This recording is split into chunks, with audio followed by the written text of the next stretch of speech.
So, you want to buy a VR headset in 2023? Well, you've come to the right place. There's a lot of options on the market right now, and some of them aren't going to be worth your time. It can be hard to make a choice, but hopefully I can help with that. Alright, so first you need to figure out what you're in the market for. You have a whole 3 options to choose from: PC-based, console-based, and standalone. PC-based obviously requires a computer, and one that can run games too. It's difficult to give a set list of specs since it varies between games. Console-based requires a console. There isn't really much more to say than that. Standalone doesn't require anything but itself. Keep in mind that if you end up getting a computer later down the line, most of them are able to hook up to it. Let's start with the least complicated option first: console-based. You literally have a single good option, and at the time of this video, it isn't even out yet. Releasing February 22nd of 2023 for $550, the PSVR 2 is actually pretty impressive.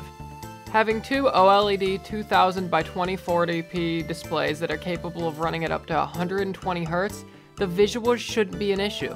Its 110-degree field of view isn't too bad either. The headset also features eye tracking. With foveated rendering, it really shouldn't have trouble utilizing those screens. Alongside the headset, you also get 2 controllers. Everything is inside-out tracked, meaning it uses cameras. It's unfortunately only usable with a PS5, but it's undoubtedly a good option if you already own that console. Now we'll just have to wait and see how well it sells, considering it costs more than the console it needs to run. Oh well. If we're lucky, it'll eventually be usable with a computer too, either officially or through alternative means. There isn't really much more to say about this headset, or even the market it's in, so let's move on. Next, we'll take a look at some standalone headsets. There's really only 2 wallet-friendly options at the moment. So first, we have the headset that everyone already knows about, the Meta Quest 2. Retailing for as low as $400, it really doesn't leave much room to complain about the price. With dual 1832 by 1920p displays that can once again run up to 120 Hz, it's actually pretty good. Just good luck hitting that cap on a mobile chipset. It also has a decent field of view with 97 degrees horizontal and 93 vertical. It also once again comes with 2 controllers and features inside-out based tracking. Something cool this headset supports is hand tracking. Some games let you play them just by using your hands. With standalone headsets, you also have to worry about battery and memory. The Quest 2 has a 3640 mAh battery and 6 GB of RAM. Next up, we have the Pico 4. Retailing for as low as 430 euros, it also probably doesn't leave much room to complain. Well, unless you're complaining about the fact that you can't buy it outside of Europe or Asia unless you want to pay extra to import it. But hey, that certainly isn't a hardware problem. Anyways, it has dual 2160 by 2160 displays that can run up to 90 Hz. Not too bad. Its field of view is advertised as 105 degrees diagonal, so do with that as you will. It also has pancake lenses, so it's going to have a slimmer profile than most other headsets. Once again, it comes with 2 controllers and uses inside-out based tracking.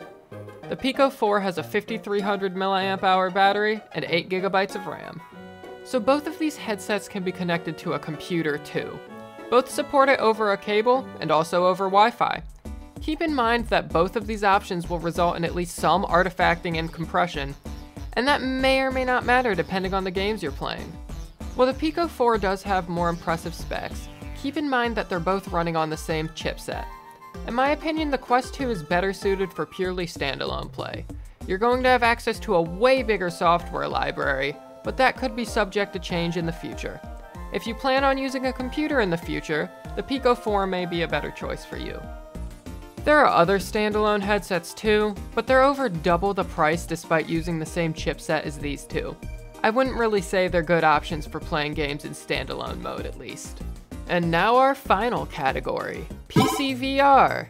This one has quite a few options, but we'll only be looking at a few of them. I suppose these will be what could be considered a good starting point. So first, the one that everyone knows, the Valve Index. Now before we start, I need you to repeat after me. The Valve Index is not a $1,000 headset. Now you. The Valve Index is not a $1,000 headset. The headset by itself costs $500. The full kit is $1,000. Do you need the contents of the kit to have an enjoyable experience? Absolutely. Is the full $1,000 going towards just the headset? No. Alright, so now that we have that disclaimer out of the way, we can take a look at the specs. The Index has dual 1440 by 1600p displays that can run up to 144 Hz. The resolution isn't the most impressive, but the refresh rate is pretty good. It really doesn't bother you depending on the games that you're playing. It also has a pretty good field of view with 108 degrees horizontal and 104 vertical. It's also worth mentioning the audio solutions on this headset because they're that good. The two off-ear speakers sound amazing, and the dual mic array sounds great too. Don't like the speakers? Just take them off with the screw in the head strap and plug in your own headphones with the audio jack under the facial interface. So assuming you bought the full kit, you'd also get controllers in the box. They're good controllers. Everything feels nice on them. And they can also track what fingers you have down. You don't have to hold them either, they're strapped to your hands. They cost $280 if you were to purchase them separately. And the last thing in the kit are the lighthouses. You get 2 of them. Unlike every other headset we've looked at so far, the Index uses outside-in tracking. These lighthouses track both the headset and the controllers. They cost $125 a piece. Really not much else to say. Next up is the Vive Pro 2. $800 for the headset itself, or $1,400 to get controllers and lighthouses with it. It has a resolution of 2448 by 2448p and can run up to 120 Hz. It has 116 degrees horizontal and 96 vertical for its field of view. It also comes with off-ear speakers, but I'm not sure how they sound. It's also worth mentioning that you can buy a wireless adapter for this headset. Keep in mind you aren't going to get the same visual quality as if it was hooked up with a wire. This is also a lighthouse tracked headset, which is good since that means you can swap its controllers for Index controllers. Vive wands are apparently terrible, and I think the fact that they don't have joysticks makes that pretty clear. If you buy this headset, be prepared to swap it out for Index controllers. Also worth mentioning, I've been told the mic it has is terrible, so be prepared to get something else for that too. There is one last headset that I think is worth mentioning in this category, and it's honestly only really good for very specific circumstances. The HP Reverb G2. If this is going to be your first VR headset, I'd steer clear of it unless you only plan on playing games like flight or driving simulators. These are the games that resolution really matters on, and the ones that you aren't going to be using VR controllers with. Alright, on to the specifics. The Reverb G2 costs $600, but it isn't uncommon for it to be on sale for way less. It has a resolution of 2160 by 2160 and runs at 90 Hz. For its field of view, it has 98 degrees horizontal and 90 degrees vertical. It has very good clarity, and for the price you can't really beat it. So the reason I only recommend this headset for simmers is because of its god-awful controllers. I'm not gonna lie, I have a vendetta against them. Everything about them is terrible, and the worst part is definitely their tracking. So this headset is inside-out tracked, which on its own isn't an issue. The headset itself tracks fine, the controllers do not. It's almost impossible to play a game with them. But hey, if you're primarily controlling games with a racing wheel or flight stick, this won't really be an issue. So this category definitely offers more choices. You already know in which case I would recommend a Reverb G2, so let's talk about the other two. If the resolution of the Vive 2 is important to you, and you don't mind dropping even more money on different controllers and a better mic, then go for it. I personally think that you'd be better off taking that money and putting it towards an Index, and then also buying a full set of Vive or Tundra trackers with it for full body tracking. If you want wireless, the Index is going to be able to do that soon too. Nofio is creating a wireless adapter for it. Despite what people say, I still think the Index is a good choice, but that's ultimately up to you to decide. And you know what? Screw it. Bonus category time. The only reason you'd buy any of these headsets is for one feature, the eye tracking. They're normally expensive as all hell, but if you can find one at a good price, then go for it. I'm not going to bother going too deep into the specs on these ones since they're all going to be high-end headsets anyways. First we have the Quest Pro. It's normally $1,500, but recently it went on sale for $1,100. I still wouldn't pay that for it, but hey, I can't stop you. Just keep in mind it will have the compression issues all the other wireless headsets have.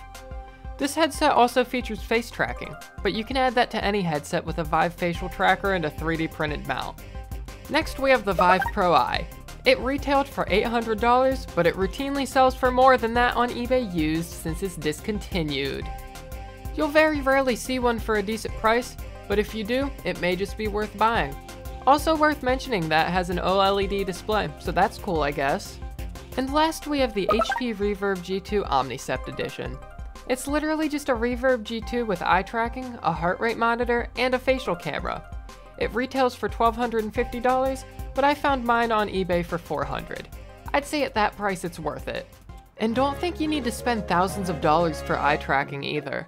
If you just want it for cosmetic purposes, you can add it to any headset for less than $100. Check out iTrack VR if you're interested. So that's all the headsets we'll be looking at here today. Obviously you could hold off, since there will be more headsets releasing later this year, but if you want something now, nothing from the main categories here are bad options.